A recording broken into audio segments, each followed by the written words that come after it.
Stephen Sondheim, légende de la comédie musicale américaine et parolier de West Side Story, et de 7 vendredis à l'âge de 80 ans, indique un porte-parole. Son avocat, F. Richard Pappoz, avait annoncé au New York Times que Stephen Sondheim était éteint soudainement à son domicile de Roxbury, dans le Connecticut, après avoir célébré Thanksgiving avec ses amis la veille. Formé tout jeune par le grand maître de la comédie musicale Oscar Hammerstein, Showboat, la mélodie du bonheur, Stephen Sondheim avait été engagé à seulement 25 ans pour écrire les paroles de la désormais mythique West Side Story, son premier spectacle sur Broadway, plus tard adapté à l'écran. Né le 22 mars 1930 à New York, il a été considéré comme un des plus grands compositeurs de comédie musicale et a été perçu comme un intellectuel du genre, car il préférait le théâtre des arts au divertissement si répandu à Broadway. Il avait notamment travaillé sur Sweeney Todd, Gypsy, Sunday in the Park with George, A Little Night Music, comme compositeur ou parolier. Au cours de sa longue carrière, ce genre de Broadway a remporté 8 Grammy Awards, tout autant de Tony Awards, un Oscar, ainsi qu'un prix Pulitzer. Stephen Sondheim, dont les parents travaillaient dans la mode, était passionné pour le théâtre musical dès son plus jeune âge. Après avoir travaillé à la télévision ou écrit des mots-croises pour le New York Magazine, c'est grâce à West Side Story qu'il accède à la gloire.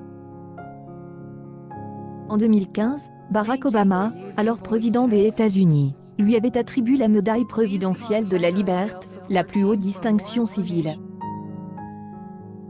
Pour le dire simplement, Stephen a réinventé la comédie musicale américaine, avait dit Barack Obama.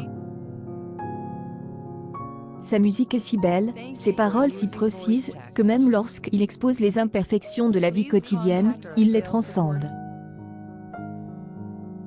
Remercions le Seigneur que Sondheim ait vécu jusqu'à 80 ans, et ait eu le temps d'écrire de si merveilleuses musiques et des excellents textes. Il repose en paix, a salué Barbra Streisand, icône de la chanson, en tweetant une photo des E2.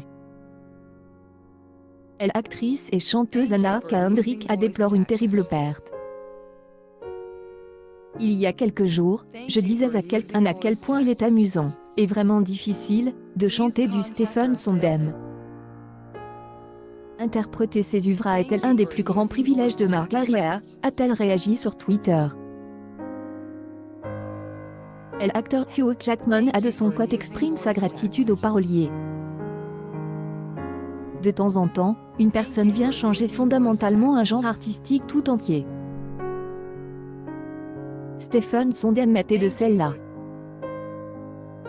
Au moment où des millions de personnes pleurent son décès, je tiens aussi à exprimer ma reconnaissance pour tout ce qu'il aime à donne, à moi et à tant d'autres, a-t-il écrit.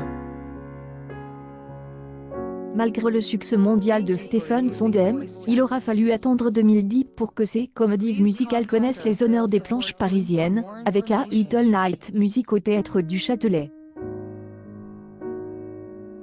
Avant cela, seule une production de A Funny Thing Happened on the Way to the Forum avait été mise à l'affiche du Théâtre du Palais Royal en 1965, sans grand écho. De la longévité de ses œuvres, deux de ses pieces, Compagnie, créée en 1970, et Assassin, qui date de 1990, étaient jouées à Broadway cet automne. Jour avant sa mort, l'artiste Respect avait dit dans une interview au New York Times avoir été chanceux, ravi de voir ses spectacles jouer encore et encore.